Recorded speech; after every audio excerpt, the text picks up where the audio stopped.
Be me, Mike, 34. Got a good job as a systems engineer. Life is stable. Married for 5 years to Debbie. We met in our late 20s. Things used to be simple. We'd spend weekends hiking or just watching movies. We talked about everything. Seemed like we were on the same page, building a life together. Bought a house in the suburbs a couple of years back, the whole 9 yards. But things have been different for the last year, maybe a bit longer. It started subtly. Debbie got a new job in social media marketing. Suddenly, her entire vocabulary changed. Everything was about vibes and energies and personal brands. Her phone became a permanent extension of her hand. Our quiet evenings turned into her scrolling endlessly while I talked to the side of her head. Then came Tiffany. Tiffany is Debbie's work friend, recently divorced, very, very loudly divorced. Her entire personality is now based on being a free-spirited, empowered woman who doesn't need a man.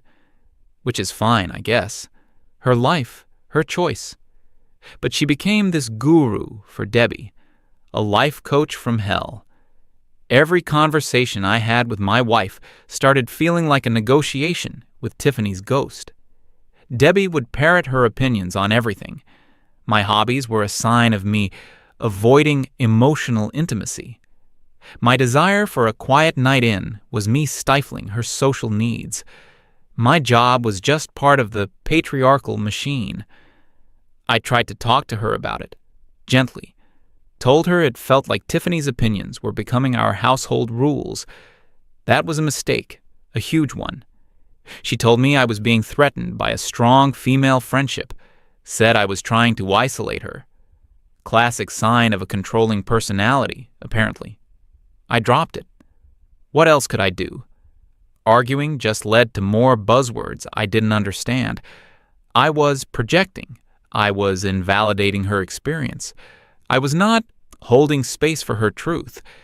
It was exhausting, like arguing with a pop psychology textbook. So, flash forward to a few months ago, a Wednesday, I think. I get home from work, long day, debugging a server migration. Brain is fried. All I want is a hot meal and some peace. The house is quiet, too quiet. There's a note on the kitchen counter. Dinner in the fridge. Tiffany is having a crisis. Be back late. D. Of course, another Tiffany crisis.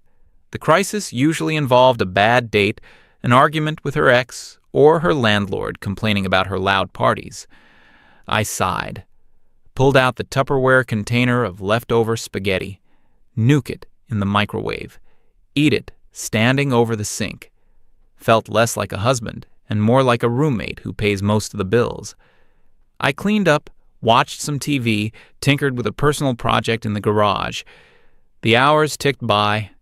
9 p.m., 10 p.m., 11 p.m. Finally, I hear her car pull into the driveway. She walks in, buzzing with energy, like she just mainlined 3 espressos. She doesn't ask about my day, doesn't even seem to notice my existence beyond being a figure in the room.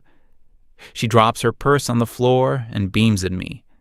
Said she had the most amazing news. Tiffany, a true queen, had worked her magic. She'd managed to get them a VIP table at a club called Aura for Friday night. My stomach dropped. I know Aura. Everybody in our city knows Aura. It's not just a nightclub. It's a meat market. It's famous for attracting pro athletes, visiting businessmen, and the women who hunt them. Stories about that place are legendary, and not in a good way. I put down the remote control and looked at her. Tried to keep my voice as neutral as possible. I mentioned the club's name. Asked if she was sure that was the place. Her excitement didn't waver. She said yes, of course. It's the hottest spot in the city. It was going to be a girls' night, a real one. Just her, Tiffany, and a couple of their other friends. I took a breath, reminded her that we'd talked about that specific club before, that it didn't seem like her kind of place, our kind of place. That's when the smile on her face vanished. It was replaced by a look of weary disappointment, like I was a child who'd just failed a simple test. She said, "Oh, don't start." It was just a harmless night out with her friends. She deserved to have fun. She worked hard.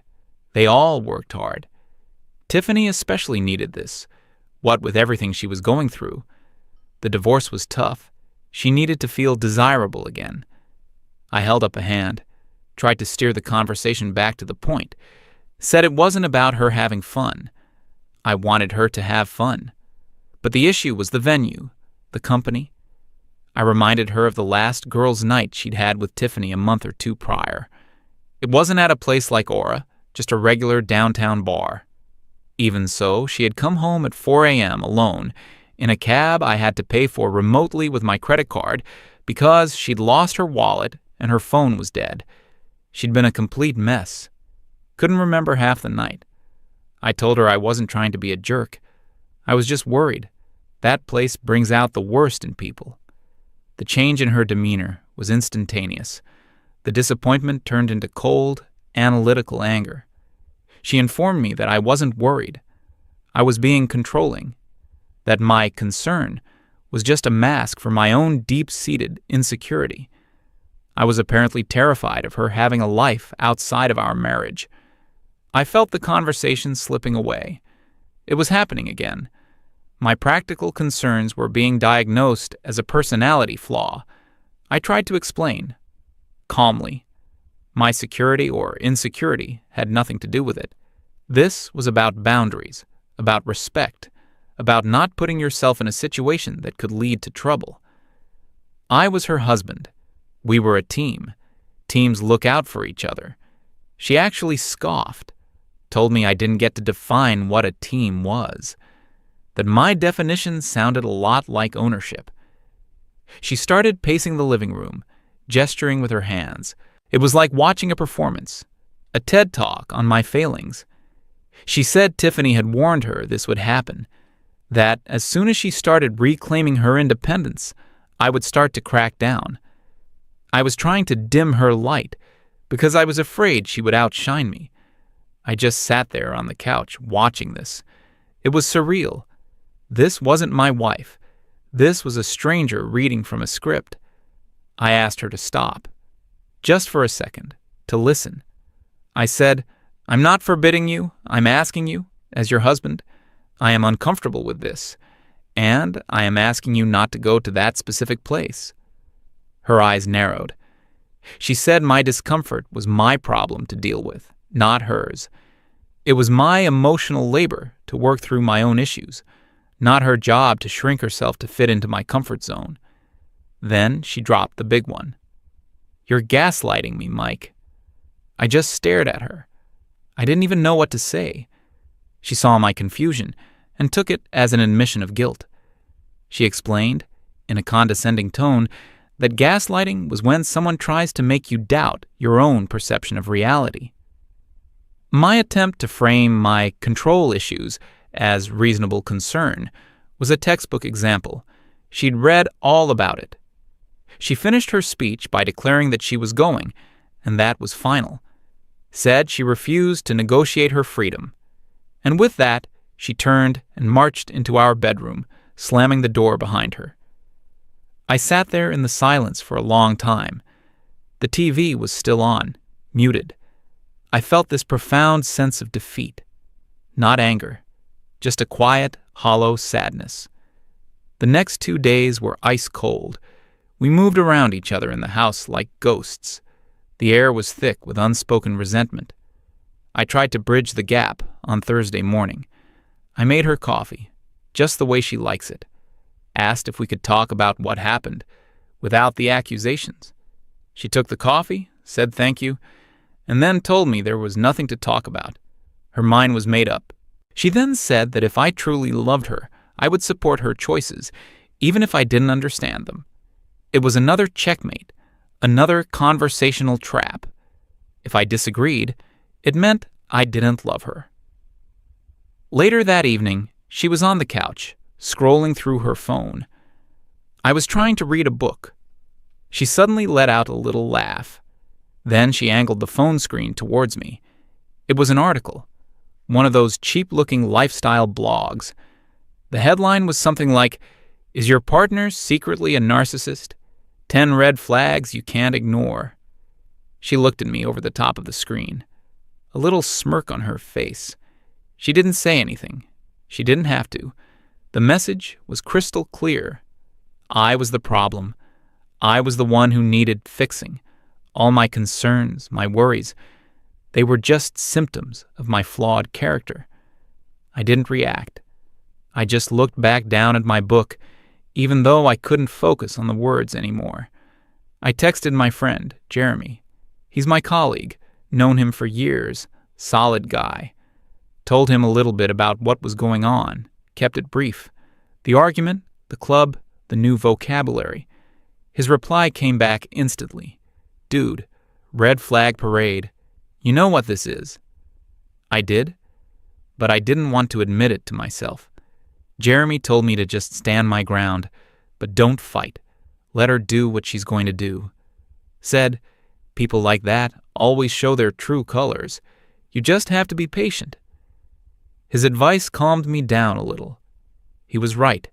There was no point in arguing anymore. I had made my position clear. The ball was in her court. Friday arrived. I worked from home that day.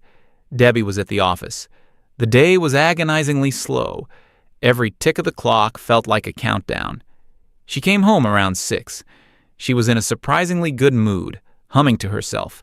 She didn't mention the club, didn't mention our fight. She talked about her day at work, a successful campaign she ran.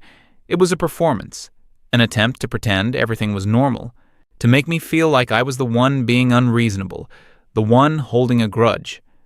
I played along, kept my answers short and polite.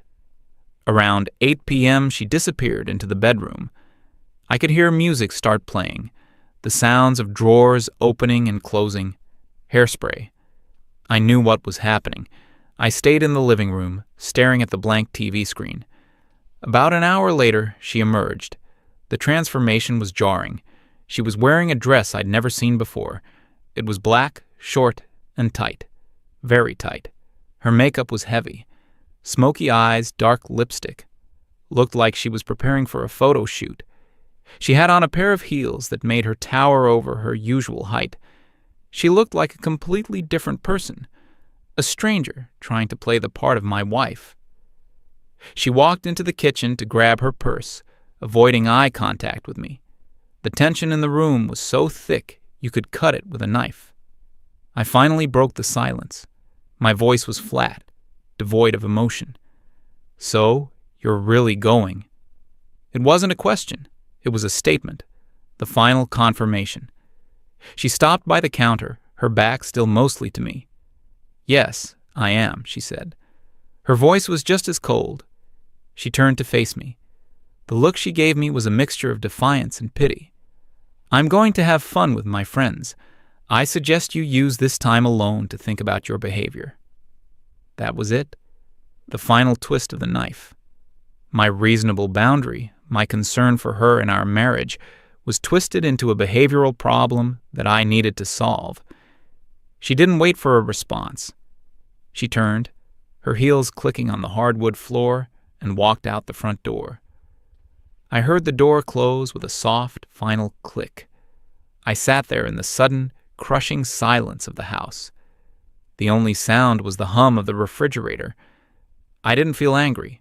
I didn't feel sad. I felt nothing. A complete and total emptiness. It was the feeling of knowing something was over, truly and irrevocably over. I had set a boundary, a simple, respectful boundary. I had said, "Please do not do this thing that I believe will harm us." And she had looked me in the eye, diagnosed me with a personality disorder, and then deliberately, defiantly, walked right over that boundary. She hadn't just chosen to go to a club. She had chosen Tiffany. She had chosen the validation of her friends and strangers over the foundation of our marriage. I stood up and walked to the window. I watched as the headlights of her car backed out of the driveway and disappeared down the street. The house had never felt so empty, or so quiet. I knew, with a certainty that chilled me to the bone that this was not something we could come back from. This wasn't an argument. It was a choice she had made. I pulled out my phone. I scrolled through our photos together. Hiking trips, holidays, our wedding. The woman in those pictures, the one smiling at me, seemed like a different person from the one who just walked out the door. I wondered when she had disappeared, when she had been replaced by this stranger who spoke in memes and therapy speak. I didn't know what was going to happen next, but I knew I couldn't go back to the way things were. The pretending, the walking on eggshells, the constant feeling of being judged and found wanting by my own wife. I sat back down on the couch. The silence wasn't painful anymore. It was just quiet. I waited. I wasn't sure what I was waiting for, but I had a feeling I wouldn't have to wait long. The night was still young. I must have sat on that couch for an hour, maybe more. Time felt weird. The house was dead quiet. I wasn't moping. I wasn't angry. It was more like a state of clinical observation. I felt detached, like I was watching a movie about someone else's life. The main character was a guy who just realized his marriage was a hollow shell. I decided I couldn't just sit there in the dark. I needed a distraction. I needed to talk to someone who spoke the same language as me. I called Jeremy. He picked up on the second ring. "Hey man, you okay?" His voice was a welcome dose of normalcy. I told him she'd gone, described the dress, the makeup, the parting shot about me needing to think about my behavior. I didn't even have to add any commentary. I just stated the facts. There was a long pause on the other end of the line. Then Jeremy let out a heavy sigh. "I'm sorry, Mike. I'm really sorry." He didn't say, "I told you so." He wasn't that kind of friend. He just listened. We talked for a while. About work. About a new project he was starting. About a stupid movie we both wanted to see. Anything but the real subject. It helped. It grounded me. He said he was having a quiet night in too, working on some code.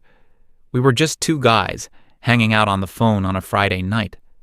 The call ended around 11:30 p.m. I felt a little better, a little more human. The numbness was starting to recede, replaced by a cold, hard sense of resolve. I knew what I had to do. I was just waiting for the final piece of the puzzle to fall into place, the catalyst, the undeniable proof that my gut feeling was right. I decided to get some stuff done. I cleaned the kitchen, took out the trash, organized the mail, mundane tasks, things that required focus. It was better than staring at the walls. It was around midnight when my phone buzzed. A text message. It was from a number I didn't recognize. Then a second buzz. A picture message. I opened it. My blood ran cold. It was a photo, clearly taken inside a club. Dark, with neon lights flashing. It was Debbie. She was laughing, her head thrown back. And she was sitting on some guy's lap. Not just sitting. She was draped over him. Her arm was around his neck. The guy was older. Looked like he spent a lot of time at the gym and in a tanning bed. He had that smug, wealthy look. His hand was firmly planted on her leg, high up on her leg. They looked very, very comfortable with each other. A second picture came through. This one was a selfie. Tiffany was in it, making a duck face at the camera. In the background, Debbie and the same guy were now kissing, not a peck, a full-blown, passionate kiss. My hands didn't even shake. I just stared at the screen. Jeremy was right. People always show you who they really are. The text that came with the photos was from Jeremy's number. "It's Jeremy. A guy from the marketing department is at Aura for a bachelor party. He recognized her and sent these to me. He asked if you guys had split up. Mike, man, I don't know what to say." I typed back a simple reply. "Thanks for letting me know." I didn't need to see any more. I didn't need any more confirmation. That was it. The point of no return. The final nail in the coffin of a 5-year marriage. I stood up from the kitchen table. I felt a strange sense of calm, a clarity I hadn't felt in months. All the confusion, the self-doubt, the feeling that I was the crazy one, it all evaporated. I wasn't controlling. I wasn't toxic. I wasn't insecure. I was right.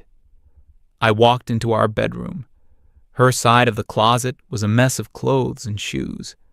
I pulled out her 3 largest suitcases from the top shelf, and I started packing.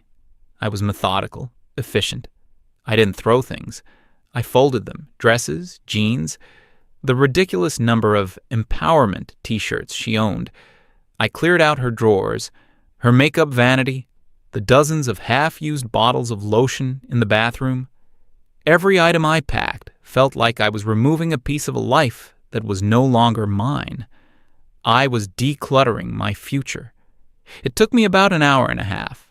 When I was done, her side of the room was completely bare. The bed was made. The surfaces were clear. It looked like a guest room, an anonymous hotel room. I dragged the 3 heavy suitcases into the living room and lined them up neatly by the front door. Then I went into my home office.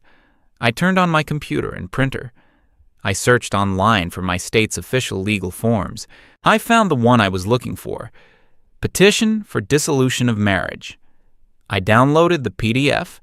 I filled it out: name, address, date of marriage. When I got to the section for Reason for Dissolution, I paused for a second. Then I checked the box next to Irreconcilable Differences. It seemed so clean, so simple, so inadequate to describe the slow-motion train wreck of the past year. But it was enough. I printed 2 copies. I placed one on top of the suitcases. The other I left on my desk. I looked at the clock. It was almost 2:30 a.m. I made a pot of coffee.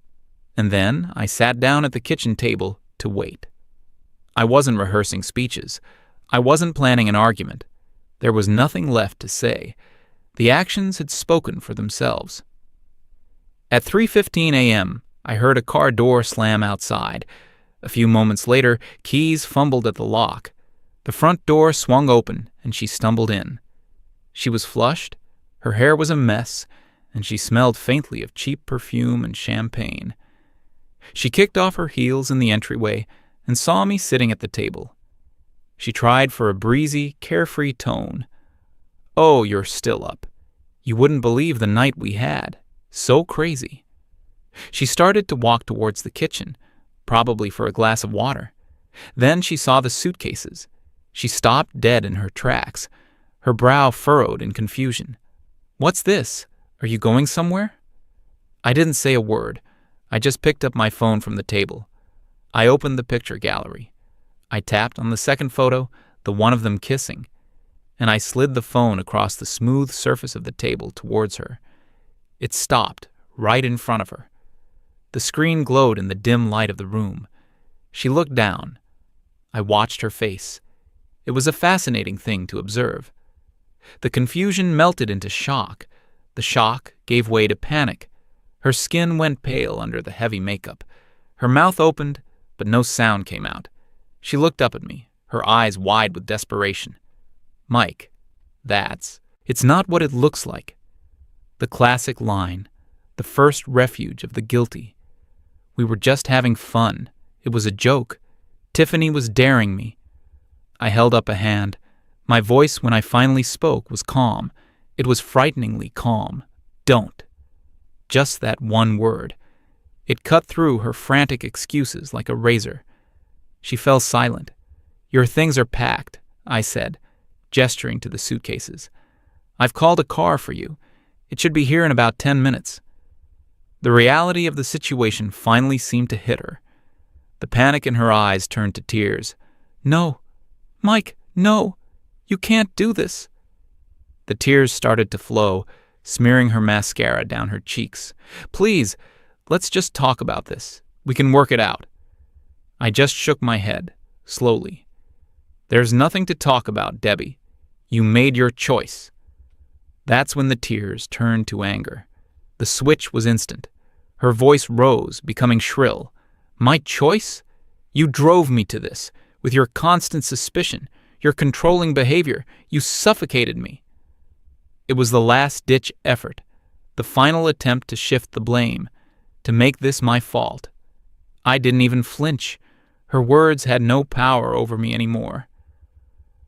"The car will be here soon," I repeated, my voice still level. I pointed to the piece of paper on top of the luggage. "That's a copy of the divorce petition. I'll be filing it on Monday morning. My lawyer will be in touch with yours." She stared at the paper, then back at me, her face a mask of disbelief and fury. "You're just going to throw 5 years away because of one stupid night?" I finally stood up. I walked over to the suitcases. I looked her right in the eye. "This isn't about one night, Debbie. This is about tonight being the one night you got caught. This is about a pattern of disrespect. It's about you valuing the opinions of your bitter, divorced friend over your own husband. It's about you using words like toxic and gaslighting to shut down any conversation you don't like. You wanted freedom? You wanted to be an empowered, independent woman? Congratulations, you've got it." Outside, a pair of headlights swept across the living room window. The car was here. Her face crumbled. The fight went out of her. She was just a woman in a party dress, her makeup ruined, standing in the ruins of her own making. "Please, Mike," she whispered. It was a genuine plea, but it was far, far too late. "Leave the key on the counter," I said. Then I turned my back on her, walked into my office, and shut the door. I didn't lock it. I didn't need to. The boundary was no longer physical. It was absolute. I heard her start to sob. I heard the front door open, the sound of her struggling to drag the heavy suitcases across the threshold. I heard the car door open and close. And then, the sound of an engine driving away. Silence. A deep, profound, and peaceful silence filled the house. I sat down in my office chair and stared out the window into the pre-dawn darkness. I didn't feel happy. I didn't feel sad. I felt free. Free from the constant arguments, free from the psychological games, free from the feeling of being a villain in my own home. The sun started to rise a couple of hours later. I made myself another coffee and sat on my own front porch in my own quiet house. The road ahead was going to be complicated. Lawyers, paperwork, dividing assets. But for the first time in a very long time, it felt like my road. I was in control again. Not of her, of myself. And that was more than enough.